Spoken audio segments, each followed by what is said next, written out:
Hi there! In this video, I'm going to show you how to add tracking pixels in Zemers.com.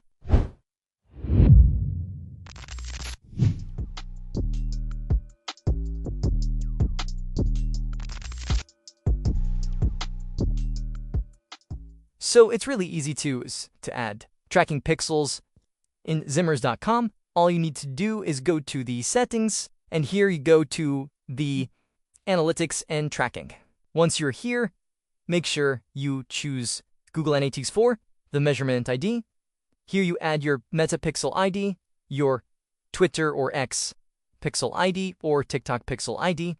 Press save. Then there is automatically connected to Zemers.com. Now there is one thing you need to know for the tracking pixels.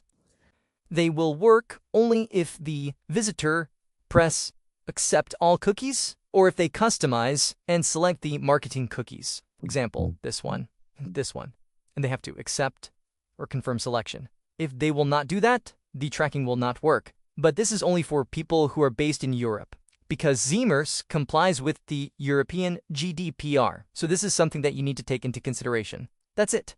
I hope you enjoy.